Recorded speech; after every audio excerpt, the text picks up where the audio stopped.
Welcome to the VMI Leader Journey, the podcast where we share real stories of leadership and insights from the VMI Corps of Cadets, alumni, and the professionals who visit post. I am your host, Lieutenant Colonel Catherine Roy, Communications and Marketing Manager at the VMI Center for Leadership and Ethics. Here we explore leadership in a way that's relevant to all of us, whether you're planning to commission, heading into a civilian career, or simply trying to grow into the leader you want to become. Today, we're joined by retired Green Beret Lieutenant Colonel Scott Mann, a storyteller, teacher, and nationally recognized expert in relationship-based leadership. Scott brings decades of experience working in high-trust, high-stakes environments, and the lessons he shares apply far beyond the military. Today's episode is titled Relationship-Centered Leadership with Scott Mann. Welcome, everybody, to this edition of the VMI Leader Journey podcast. Today, our guest is our leader in residence for this year, the 2025-26 academic year, Scott Mann, a retired Lieutenant Colonel, Army Green Beret. And so we're going to let Scott Mann introduce yourself and we'll get going. Yeah. Hi. Thanks for having me. I don't know if it's Catherine or Lieutenant Colonel Roy, but it'll probably be Catherine. Catherine's good. Yeah. Thanks for having me on. My name is Scott Mann. I'm a former Green Beret. I spent about 23 years in the Army, maybe about 18 of that as a Green Beret, Special Forces, most of that time in 7th Special Forces Group. And the last several years were heavily involved in the global war on terror fighting in and out of Afghanistan. And we're getting ready to commemorate that in September. I know. Well, this is an interesting year, 2026. It's the 250th anniversary of the nation. Right. It's the 25th anniversary of 9/11, and a lot of people don't realize this, but it's the 5th anniversary of the withdrawal from Afghanistan as well. Wow. So contextually, it's a lot of really important dates, and for those individuals who fought in the global war on terror, I think it carries a lot of weight. Yeah, I'm sure it does. And of course, you had a first hand in that. You've written some books about that. I have. Mm-hmm. Yeah, when I got, like a lot of warfighters of that generation, of the 9/11 generation, I guess, it caught us completely unaware. No one, I think you talk to anyone who can remember 9/11, they will tell you that they were surprised by it. They still remember where they were, what they were wearing. So it's emboldened or emblazoned in our memory. But I know for me, as one of my bosses, a Green Beret supervisor of mine, he said after it happened, he said, "Scotty, there's 2 phases of life for you and your family from here on out. Mm-hmm. You're either in Afghanistan or you're getting ready to go back." And that was pretty much the life that my family and I led for the rest of my career from 2001 to 2013. Well, let's back up a moment and let's talk about your journey to becoming a Green Beret. Yeah. It's one of those things where for me it was being a Green Beret was something I'd wanted to do since I was 14. I met a Green Beret when I was a kid in a little town called Mount Ida, Arkansas. It was a town so small we didn't even have a stoplight. We still don't. You probably can relate to that. Yes, I can. But anyway, I met this guy named Mark. He was home on leave from Special Forces and just immediately was enamored with him, not because of anything other than just how he carried himself. There was something so different about him as he walked into that soda shop, different from all of us. He didn't strut. It was more of a swagger. But I think probably more than anything, Catherine, he sat down with me, and I was a runt of a kid. I mean, just scrawny, probably 105 pounds soaking wet, and really bullied a lot. I had a tough time assimilating. We moved around a lot as a kid, and this guy, I went up to him, and there was something about him, and I just started talking to him, and I think he really saw something in me. I don't know why, but he sat down with this 14-year-old kid and really talked to me. Like for the first time, I felt like an adult other than my parents was actually talking to me. And he was talking to me, it's hard to explain, but he was talking to me like I was a recruit. Like he was talking to me like, this is what you're going to be doing. And I was just, I couldn't believe it. Like, he clearly saw something in me, or a connection, or some kind of connection, or a seriousness, right? That made him take the time to sit down and explain to me that Green Berets are different than SEALs, different than Rangers, different than Delta, that we work by, with, and through indigenous people, and that we build relationships and help those communities and third world countries stand up on their own against oppression. And that just, to me, was everything. I fell in love with that idea, and at 14 started obsessing, training, planning to become a Green Beret. And it was probably 10 years later that it finally happened, after failing about every school in the Army twice, but eventually did it. Well, that perseverance apparently paid off. I learned more from failing Ranger School twice, failing Special Forces twice, failing Air Assault School, I think, than I did going through the schools. And what I learned was that, life is just going to absolutely just kick you square in the pants a lot of times. Yeah. And it really, really hurts, and you really, really feel lost, and you really, really feel like you're not good enough, or what, you're an imposter or whatever. But somehow you've got to pick yourself up and continue on. And that was what I felt like getting recycled in these schools was like for me. I had to work past the humiliation and the shame and get back in the game. And when I graduated, I look back on it, and when I went to combat, that feeling was very similar. When you lose a soldier, or when you make a mistake, I'm not equating losing a soldier to like failing a school, but I'm saying the depth of the shame, and just you really doubt yourself, right? Right. And at least I had been through that before. So I had some tools, and I think that just abject failure like that, as long as you get back up, is probably the best asset we have in service.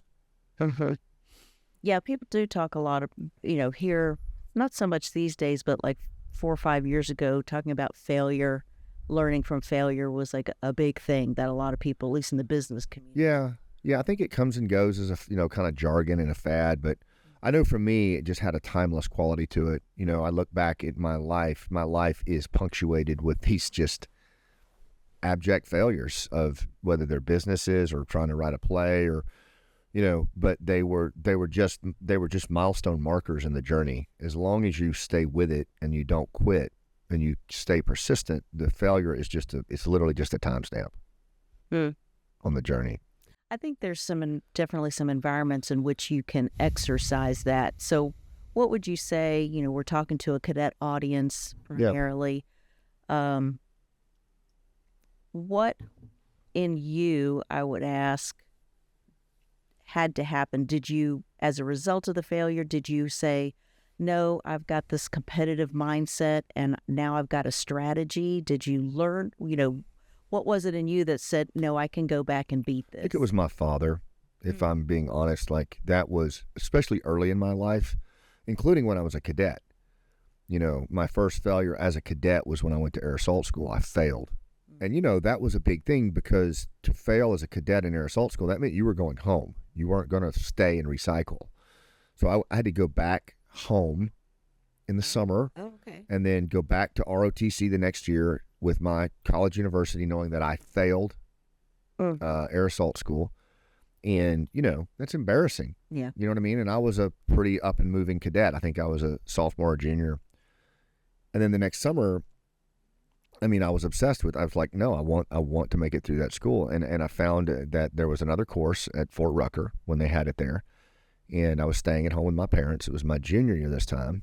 And the school told me, they said, well, you can go, but we're not going to pay. You're going to have to go. Right. You're going to have to pay for yourself. You're going to have to pay for your gas to drive down there. You have to pay for everything. Right. And I looked at my dad, and he's like, how bad do you want it? Yeah. And I said, well, I really want it bad. And he said, then if you go and you make it, then this first failure will not even be in your memory, other than it taught you something. That was the kind of guy he was, and he instilled that in me at a very early age. And so to me, it just wasn't even an option. It was just, okay, I failed, so now I get a chance to go do it again. Let's go do it again. And that just became my way of kind of being in the world, was failure is just a timestamp. Was there a first experience? Sounds like you and your dad had that rapport and connection already by then. Yeah. So that's college. So something had to have happened earlier. Yeah, I think being a runt, being really scrawny and just I struggled physically. I just struggled physically with sports. I mean, I played sports and I loved sports, but I was so small, and bullied a good bit. And so constantly in moving schools, I was constantly fighting my way out of this and fighting my way out of that. And, after a while, so those moments very early in my life where you're kind of on the outside looking in, questioning your self-worth, like a lot of kids go through, and my dad was a runt too. And he had become the successful wildland firefighter. And, like that was a hero in my eyes. And I thought, wow, if and so he would, when those moments would happen, he would just help me think through them and help me see on the other side of it. Well, it sounded like he had tread that ground first. He'd walked that ground. Yeah. And, I was blessed to have a father because I know a lot of young people don't, but I did. And, I think at the end of the day, what he taught me was then what I had to walk on my own, which is life is absolutely going to knock you down. Like it is not a question of if, it is a question of when. It's not for you. No. And we can't, a lot of times we can't control it. What we can control is whether we get back up or not. Yeah, absolutely.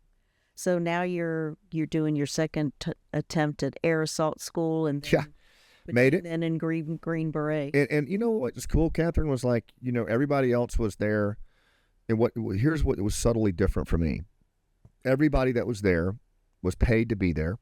Mm-hmm. Everybody that was there was kind of complaining about it one way or the other. Not me. I paid to be there. Right. I wrote the check as an 18-year-old kid to drive my, beat down Chevrolet Citation with a Chevette engine in it, 400 miles to Fort Rucker to go do this. And so I was just glad to be there. Yeah. And I know that sounds lame and corny, but it was the truth. And that became kind of an MO for me, because I would, Ranger School, I did 3 times. Mm-hmm. Special Forces, I did 3 times. Mm-hmm. And so by the time I get to the 3rd time, I'm like, I'm still here. I'm still here, and I'm paying to be here. Well, that's the victory itself. You're still staying and still willing to I'm still in it. Still willing to put yourself through it. Yep. And at some point along that way, I realized, I'm actually going to make this. Like, it's just taking me longer. It's just taking me longer, and I'm going to be on the other. And it became like, and that kind of became an MO for my life, because most of my stuff after the military has been punctuated with large periods of failure. But then all of a sudden you look around and the air is thin and you're surrounded by people you respect and you're in this new thing. And I think that just became kind of, for me, how I reinvent myself. Yeah. Well, and then it's an overnight success. You're like, oh my God. Or you're so lucky. You are, and you're like, you got to be kidding me. No, I clawed and scratched my way here. Like, yeah, I'm anything but lucky. That's for sure. Yeah.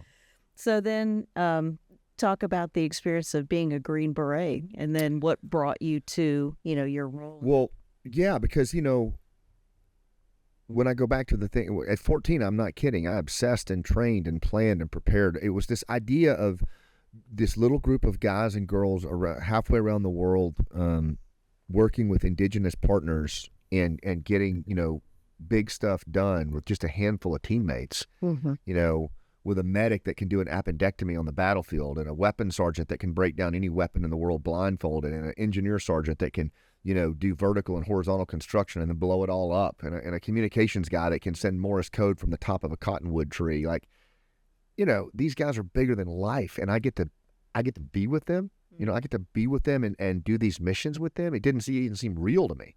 And then as I started to meet them in the training, I was like, oh my God, like, these are the coolest dudes I've ever seen, these NCOs. And I get to be, I'm actually going to be a team commander. It was just, I can't even put it, to this day, I can't put it into words. Those men were so epic and so humble and so incredible, that to spend 18 years of my life with them in some of the hardest problems and places on the planet, and now to call them friends and teammates, like, man, it was no wonder, Mark got that big grin on his face when I asked him about what he did. Like, I can see it now to this day. And that's why I still work with so many young people on their journey for special ops, because regardless of what you pick, if you're that in love with it, you never work a day in your life. Well, the passion that you have. And I didn't realize the mission of working with indigenous people. A lot of people don't. Yeah. Yeah, a lot of people don't. I say that a modern day Green Beret is a combination of John Wick, Lawrence of Arabia, and the Verizon guy. You know, like these relationship-based connectors, they happen to be lethal, but that's only if it's necessary. Right. Think of what I call the Lawrencian skills. T.E. Lawrence, a lot of people don't know this, but in 1917, T.E. Lawrence of Arabia, he walked into what is modern-day Syria during World War I, and he mobilized the Bedou tribe, a tribe that could not even sit in the same tent together without unsheathing their knives on each other. Mm. He mobilized them to take the crown jewel of the Ottoman Empire, Aqaba, from the desert, because he knew as a former geologist and working there that all the guns pointed toward the sea. But he understood local context. He understood the language. He understood the vulnerabilities, and he understood interpersonal skills and could mobilize people through storytelling and active listening to do feats they would never do. Mm-hmm. And to this day, he's still regarded as one of the greatest influencers in modern history. And he was awarded for valor multiple times, but no one remembers T.E. Lawrence's valor. They remember him because he went in with 1 and he came out with 1,000. Mm. And that was and is, for me, that is the mission of Special Forces, is this ability to work by, with, and through and mobilize large groups of people to do things they otherwise wouldn't do. Well, it's the pinnacle of leadership. It's all influence. Right. And it's authentic influence. And if you get it wrong, you're dead. So in that context, right, that's very high stakes. And so it really parlayed nicely for me, because what I fell in love with was the art and science of human connection. Mm-hmm. The idea of moving people to take action when they're scared, and when they're reluctant or when they're angry. If you can do that without rank or authority, the world's your oyster. Yeah, very good. So what are some of the keys for that kind of leadership? What should cadets be investing in right now to develop those skills? Or is it something that you kind of have and develop? Is it something that can be learned? Yeah, it's the whole chicken and egg thing on leadership, right? But I focus on a definition that Professor James Clausen, I shared it with you earlier, but humans are mostly energy, and leadership is the management of energy, yours and those around you. So if for starters, I think we have to, as leaders, whether we're leading our, at VMI, or whether we're leading our community, or whether we're leading a platoon of, Rangers, leadership is the management of energy. You have to manage your own energy, and then you have to manage the energy of those around you, which means you have to be able to influence people. Yeah. Right? To manage your own energy is much harder, I think, than leading people. Yes. You have to find your purpose. You have to find your goals. We're goal-oriented creatures. Our brains have a mandate to make sense of the world. That's how we navigate. So what is your goal? What is your purpose? What is your vision? And you have to really get clear on it, because if you're not clear, no one's going to follow you. Right. Yeah. Right? Yeah. Because you're leading them to this nebulous, I don't know. Yeah. We all have worked with that person, haven't we? We've all worked around that. We just typically don't follow leaders who aren't clear. I wonder if they're not clear, if they're just they're just holding their cards so close to the chest that I don't know if it's a control thing or just a lack of communication. Well, either way, it presents as unclear. Yeah, it does. Right. And so for those of us who have to follow, we're not going to follow. Or anticipate needs. Yeah. Yeah. We're just not going to follow someone who doesn't present as clear. Mm-hmm. And then for leading others, I think, what I tell people is the first thing is you have to understand what I call the human operating system. And I talk a lot about this in my book, Nobody's Coming to Save You. But it's basically, if the human operating system is an iceberg, the tip of the iceberg is the modern world. It's what you have to do at class, VMI. It's your schedule. It's all of the, the 9 to 5 stuff. And for the folks here, it's like 18 hours. But it's the modern world stuff, right? But below that's only 10% of who we are. 20% below the waterline on that iceberg is 80% of our humanity. Right. It's 250,000 years old. We are still. This is the good news for every cadet listening to this is, what is innate within you in terms of your biological gifts? For example, humans are meaning-seeking, we are emotional, we are social creatures, we're storytellers, and we go through struggle. We're a mess, right? If you understand, and I know there's 3 S's, that's my Arkansas public education, they're coming out, but if you understand those things, meaning, emotion, social connection, storytelling, and struggle, and you look at them as lenses to navigate the world and ways of connecting with people, you have a competitive advantage, because most people today are so caught up in the tip of the iceberg transactional rat race. They don't think about meaning. Yeah. They don't think about emotional temperature. They don't think about social portfolios and relationships as real assets. They don't think about storytelling as a way to influence when everybody else is using PowerPoint and podiums. Yeah. And they don't think about struggle, like we talked about earlier, actually as a biological necessity. Struggle is a gift, right? Because only through struggle can we find resolution. So that would be my big message, I think, here is understand that within you are these innate, ancient, timeless realities of meaning, emotions, social connections, storytelling, and struggle. And if you can harness those, whether you serve in the military or not, you will have a competitive advantage in how you lead others. Mm-hmm. I like that you mentioned, too, about how transactionally focused we are today. Mm-hmm. That's something, as the Center for Leadership and Ethics, not all of the curriculum that we offer is mandatory or required. And so we have to do some storytelling as well in order to say, no, this is really going to benefit you. I know you're not getting a grade. Right. Some of you are getting some points for coming, but really we have curated the content we think is going to benefit your journey here at VMI. Well, you think about the leadership at VMI. Look, I first came to VMI when I was a junior in college. I don't even want to tell you what year that was, but it was in another century. How about that? Yeah, there you go. The leadership, and I didn't go to school here, right? So the only reason I'm telling you this is because I believe it. The leadership here that you are taught here, and I've worked around every academy in the country, there's nothing like what's taught here, period. And particularly foundationally in the realm of leadership. I've seen what you all teach. I've been the recipient in different ways of what you all teach. And I have led and been led by VMI graduates on the battlefield. Yeah. And I'm here to tell you, there is nothing like what you get in leadership at VMI in the world. Mm-hmm. We like to say we're small but mighty. 100%. So I hope that resonates, and I hope that folks take me at my word on that, because you're not going to get it anywhere else. Yeah. So, absorb it. Yeah, so our cadets have to engage in a lot of peer leadership. In fact, I feel like, quite frankly, one of our competitive advantages is the fact that you do get so much peer leadership as an undergraduate. In other words, like I struggled paying for college. Yeah. And so I had to get a job where I could really earn money. I couldn't be somebody's, coffee schlepper. I had to work. Yeah. And for some kids, that's still their reality. And so the opportunity to, if I could have put that on my resume without having to do it as a summer job, I think it is a huge competitive advantage. Oh, can you talk a little bit about peer leadership? You talked a lot about, not having rank. Yes. And being able, to have that influence anyway. Well, yes, I think I can. And the example I would give on this is where I come from on peer leadership. This was my context, but it was not uncommon to get dropped into a place in rural Afghanistan where you go in and you can feel the hostility in the air.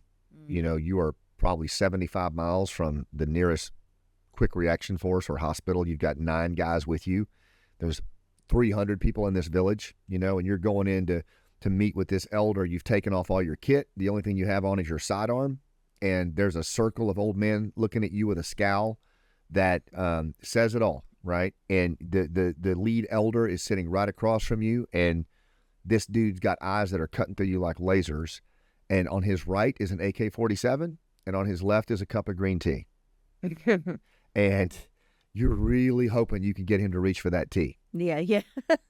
And you have no authority over him. You have no influence over him. Like you can't coerce him. You can try and reach for your weapon, but you're going to be dead in seconds. And so you have to find a way to connect with him and just make a human connection and build some initial rapport. He takes a sip of tea. Hopefully he offers you some, and you go incrementally from there. I believe that is what peer leadership is in many ways. I mean, yes, in VMI, you are put in these situations where you have to lead. Maybe you're given a title. Maybe you're given temporary or episodic responsibility, or maybe you're given responsibility for the year. But that, to me, peer leadership, true peer leadership, is when you lead when nobody's looking, when you lead when it's not in the spotlight, right? Is when you lead, when you can lead because it's the right thing to do. And a lot of that leadership is just making a human connection. It is being a good teammate. It is checking in on your Ranger buddy or your combat buddy to get out of your own head because you're doubting yourself.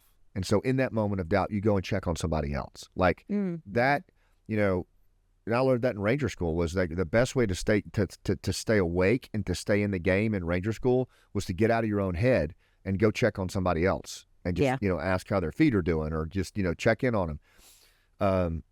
I think that's, to me, that's peer leadership. Peer leadership is really looking for opportunities to make a difference, to be value added.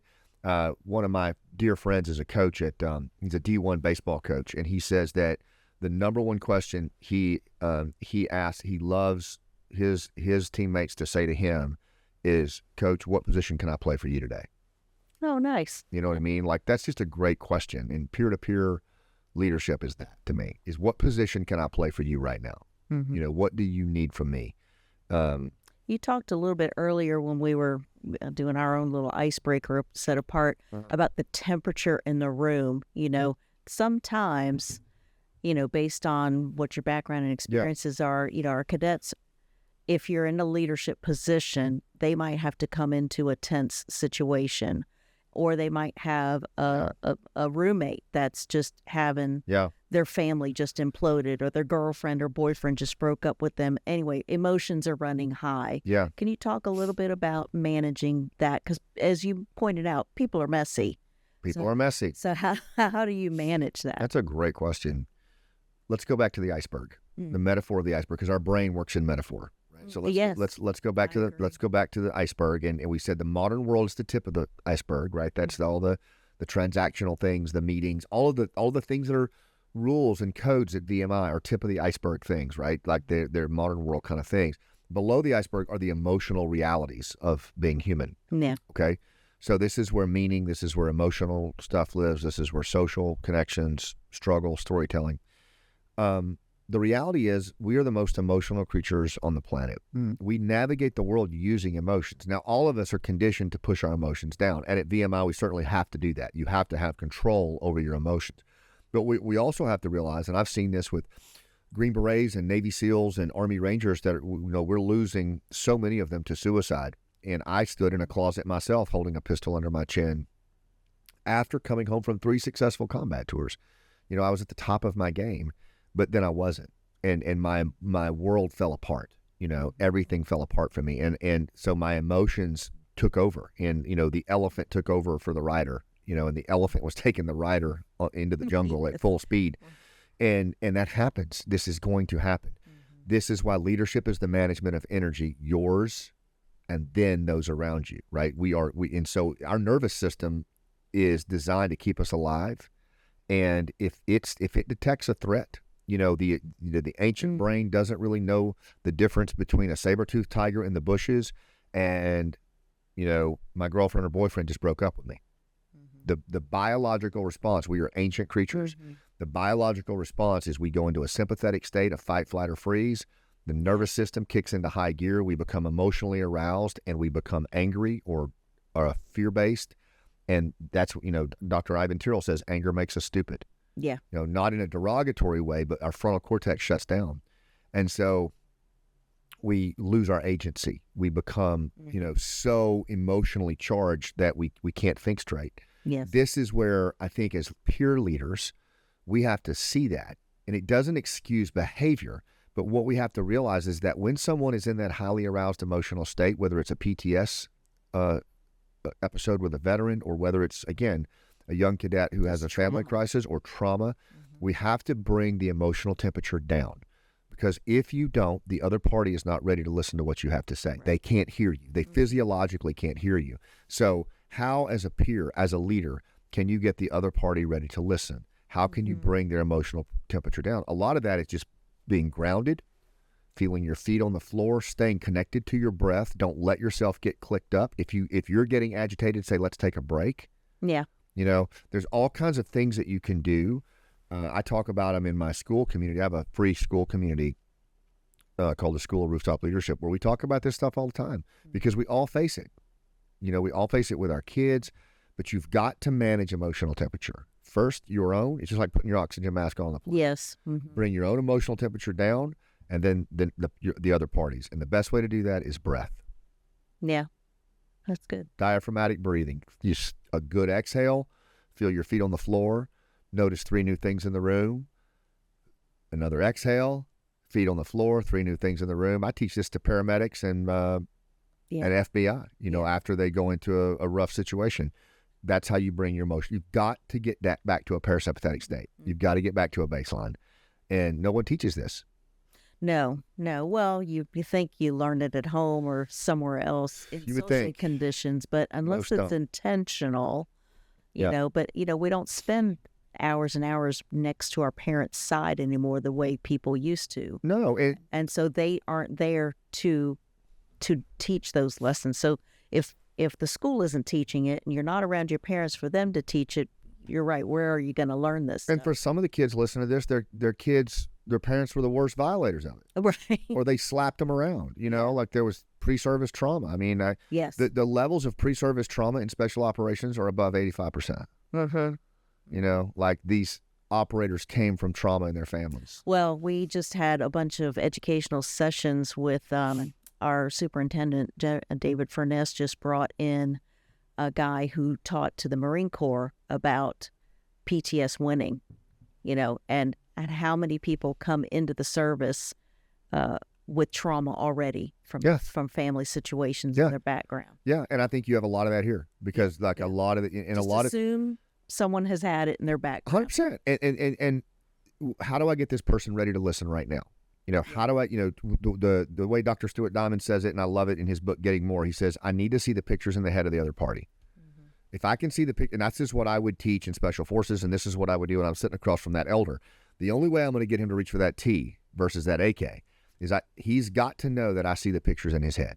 He's got to know that I am clear on what his goals and pain are because we are goal-oriented creatures. I don't care who you are. Right. And we're in pain trying to reach that goal.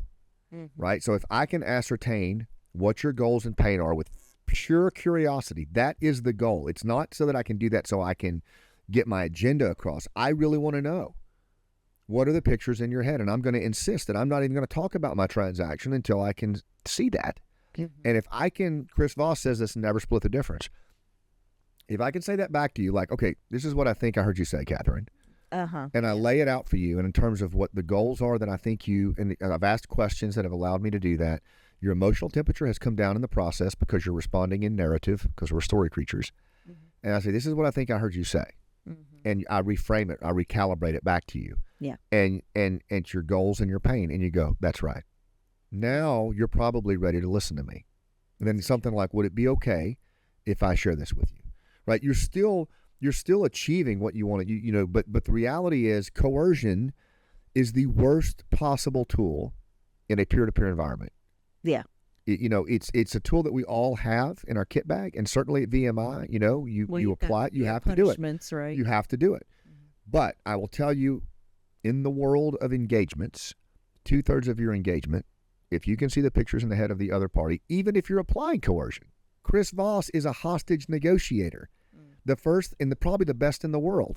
When he walks in, he asks thoughtful, open-ended questions to see, calibrated questions, he calls them, to see the pictures in the head of the other party. Mm-hmm. That's because it's from there that he can actually influence them, to put the gun down, to walk away, to bring them down into a parasympathetic state. Questionology in the moment of truth that lets you see the goals and pain of the other party. And the question should start with what and how. Mm-hmm. Yeah. How did we get here? What's going on? What do you think we should do next? How do you feel about that? Avoid why. Yeah. If you that's can. Good. Yeah. So, how did we even get into that part? I don't know, but I love talking about it. Well, it's this leader journey. Yeah. You know, how do you do peer leadership? And it is about these relationships. Talk a little bit about meaning and purpose. Yeah. You know, that's a big that's a big part of your storytelling. It really is, and here's why. Because I always go back to the science of it. This is not. I know it's easy to think, oh, this is woo-woo stuff. But again, I invite you to go back to like where this came from. Me was sitting across from that elder with an AK, and a cup of tea. It's high stakes. Right. So I'm not. This isn't woo-woo stuff. Like this is stuff that is rooted in the human elements of influence. It's made. The whole, I hate this hard skill, soft skill thing. It's such a joke. Soft skills are actually the hard skills. Yeah, challenging. Soft skills are actually how you get stuff done. The innate interpersonal skills. So many conversations about that and how our communication skills, our empathy, our emotional intelligence, how they really are what helps push the peanut forward, if you will. If the only tool in your kit bag is a hammer, then every problem looks like a nail. And I can promise you, while that seems relatively easy, is just to apply coercion to everything, it does not work in combat. Interesting. It works to a degree, and you've got to make hard choices and put orders out. But I'm telling you, leadership comes from another place. Leadership comes from the ability to move and influence others when they're scared and when they're angry. Yeah. And so let's get back to meaning and purpose. Dr. Ivan Tyrrell, who wrote the book, The Human Givens, he's a psychiatrist, an award-winning psychiatrist. He says that there are these innate biological drivers that we all have. Doesn't matter what our race is, where we come from, what our language is. Below the waterline are these human givens that we all have. And the top one is humans are meaning-seeking, meaning-assigning creatures. We seek and assign meaning in everything that we do. Yeah. The person across from you is looking for meaning in what they do. Your parents are looking for meaning. You're here at VMI looking for meaning. The brain, Dr. Kendall Haven says this one in Story Proof, and he's done all kinds of MRI and EEG research, and what he's found through neuroscience is that the brain has a mandate to make sense of the world. He calls it the make sense mandate, right? So our brains we're the only mammals that do that, trying to make sense of things. And if you can't make sense of it, you're not going to take action. If you can't assign meaning to it, you're only going to do it with a very small degree of effort, because you're not going to take that risk. Your ancient brain is going to scream at you, don't. It's uncertain. So I have to assign meaning to it. Your peers have to assign meaning to it. The people you lead need to have meaning. So meaning is essential. If you can't clarify meaning and purpose to yourself and those you serve, they're not coming. They're not going to follow you. They're not going to follow you in a meaningful way. So we almost have to obsess over meaning and purpose. And I don't imply that to like sit on the side of a mountain and admire your navel, like that kind of meaning. Yeah. I'm talking, there's another thing that I'll just say, and I'll leave it at this. This is why I think VMI is so effective for this. Dr. Ivan Tyrrell also says another human given is that movement and meaning are inextricably linked. Mammals, like just movement. If you move, that's where you find meaning. Functional movement leads to meaning. That's why a lot of times when you're on a run or you're exercising, something will come to you, or you're in the shower, something will come to you, like a moment of clarity. Yeah, right? Absolutely. So movement and meaning are linked. So the more you can integrate functional movement into your rhythm of your day, that's why the Marines are out running at 5 a.m. every morning, wherever they are, because it provides not just fitness, but clarity. You're clear, right? And all the chaos that's happening around you, you can have the internal chaos tamed.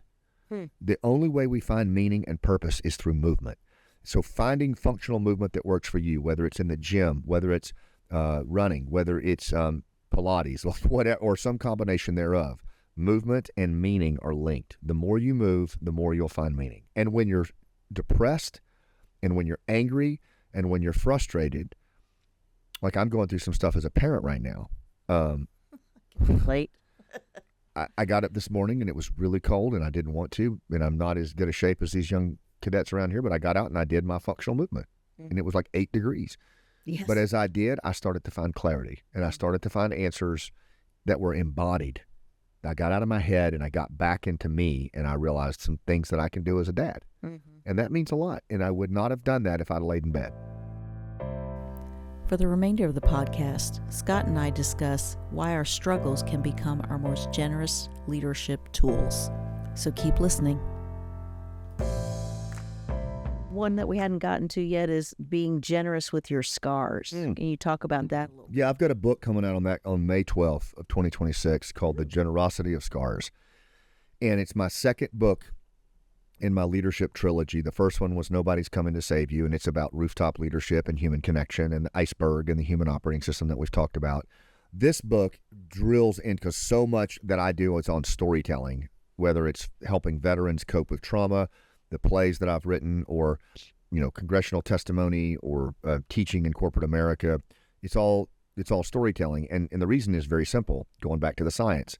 The brain, with its mandate to make sense of the world, does so through storytelling. The brain uses storytelling to make sense of things.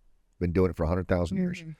The brain is, it's a metaphorical pattern matching organ. It uses metaphor and pattern and story to make sense. And so it tells itself a story. And so we've lost so much of our storytelling acumen in the tip of the iceberg transactional world. It's become PowerPoint. It's become slide decks. It's become short form communications with very little context. Yeah. And so stories actually are what the brain uses to make sense of things. And the cool thing is there's so much recent neuroscience out on actually how story affects the brain. What are the elements of a story? What's the sequence? If you understand that, man, you can own just about any room you go into just by using narrative competence, the use of purposeful storytelling in real time.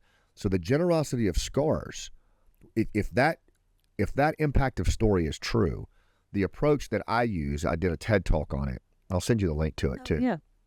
But I think I have it actually with your bio. So the idea is that one of the things that we go through in life is struggle. There's no getting around it. It's a biological necessity. Well, the cool thing is the way story works is any story throughout history is a story of struggle.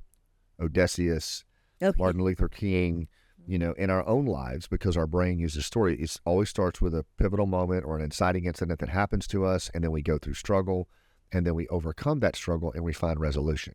We may not meet our goals, but we're still on this earth, and we learn things. Like, I didn't graduate Special Forces the first 2 times. I went through struggle. But on the other side of that, I learned things, and that's called struggle to resolution.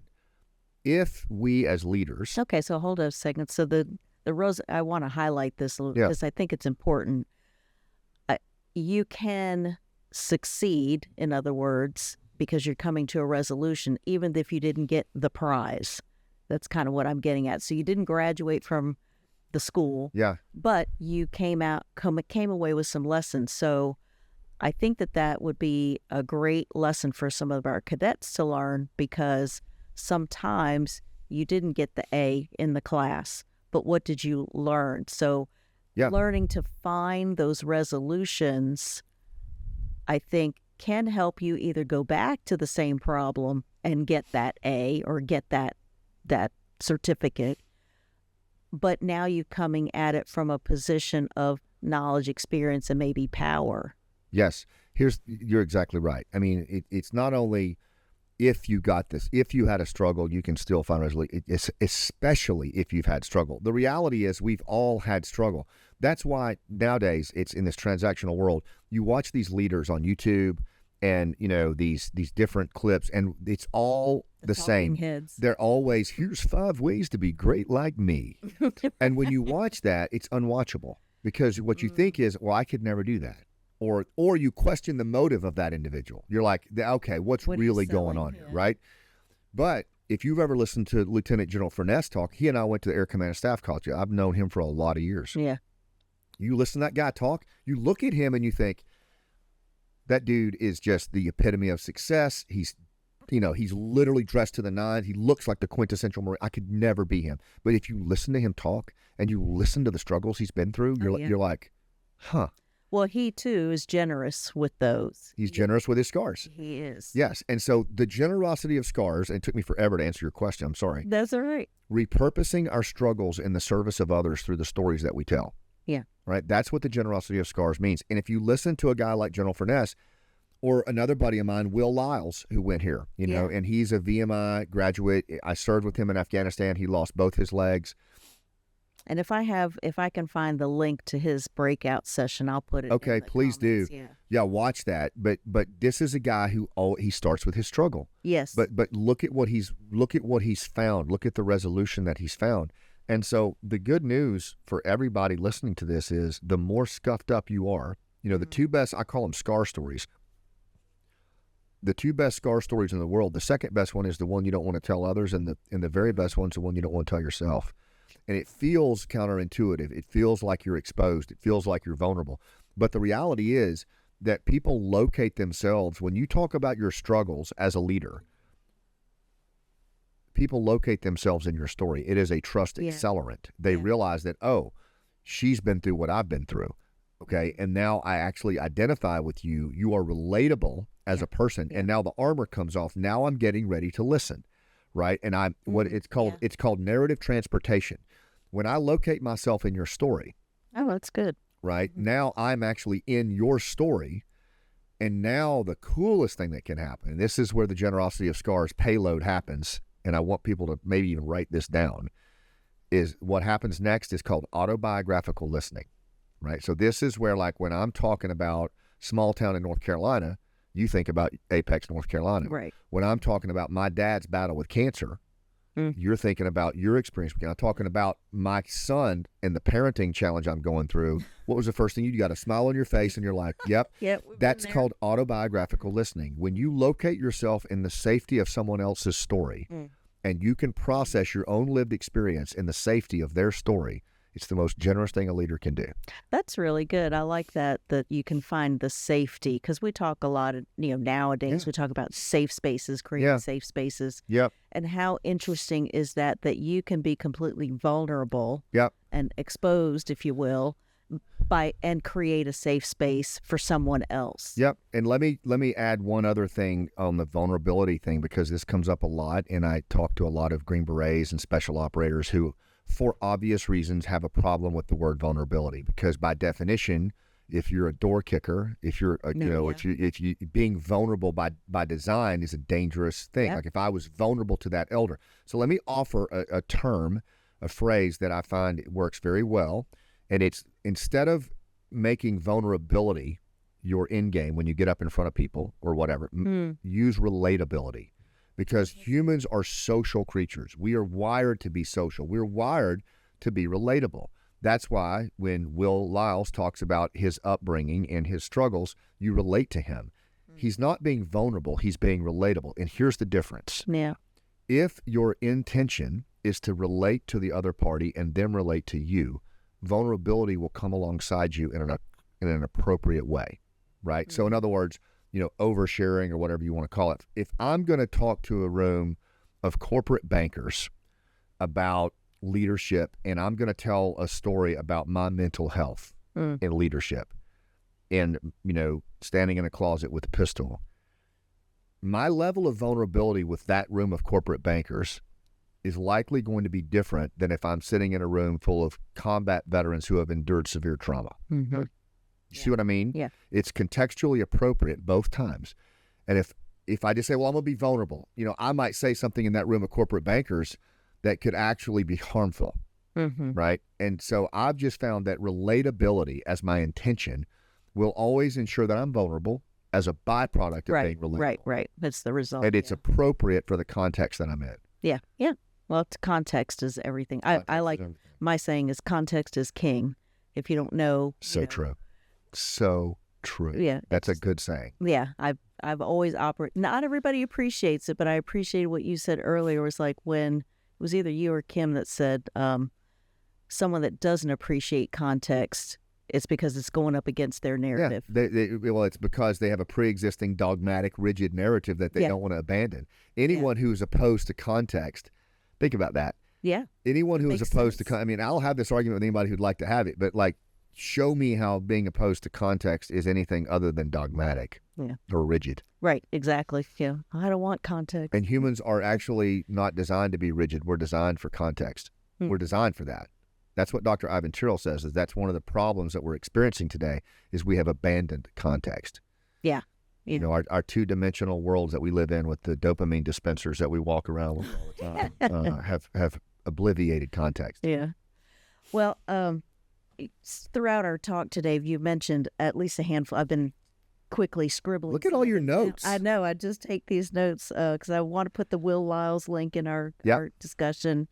I wanted to make sure we touched on peer leadership, which we did, which was really good. Yeah. So you mentioned some of the books. I'll just reread them. Getting Ahead, Never Split the Difference, Human Givens, Givens, Givens. Human Givens, Story Proof. Mm-hmm. I think that was, and then your book, The Generosity of Scars, that's coming up. And Nobody's Coming to Save You is already. Nobody's Coming to Save You. And then Operation Pineapple Express. By the way, the book is not Getting Ahead, it's Getting More by Stuart Diamond. Okay, great. But this thing he calls Dr. Kendall Haven calls the MSM, the Make Sense Mandate. So the brain, think about that. It has a mandate to make sense of things. Mm-hmm. And that explains so much. You know, like my friend Perk, she was blown up in Afghanistan. She was blown out of her vehicle, 500 feet cut in half. She could see her pelvis. She was the only survivor on a truck. And so for years, she would write in a journal that only she saw. She survived. Oh, my God. Oh, yeah. She's one of the ones, she's getting ready to do a TED Talk soon. I train her in storytelling. But the point here is that every day she would write in that journal of hers, and she wouldn't show it to anybody. For 10 years, she hid behind her walls at home, self-isolated, and she was trying to make sense of that day over and over and over. She would write the same story. And it wasn't until she got out and she told the story in the world that other people who had been to combat heard the story, and they're like, Perk, you know, have you thought about this? And have you thought about that? And then, you know, and then she would listen to other people's stories of guilt, and she's like, oh my God. It's relatable. It's totally relatable. And so now she tells that story to high schools. Yeah. She tells that story to kids who are blaming themselves for stuff that they went through. The point here is that absolutely, we're going to try to make sense of things in ways that don't make sense. We have a mandate to do so. Yeah. That's why storytelling and human connection are so important. And I think it's not the stories that we tell in these tough times that we live in. It's the stories we ask to hear. You know, it's when you can say to someone, well, tell me more about that. Mm-hmm. How did that happen? What was the impact you felt from that? Mm-hmm. You know, like, and I'm not telling it to be trite or to be like, you know, manipulative.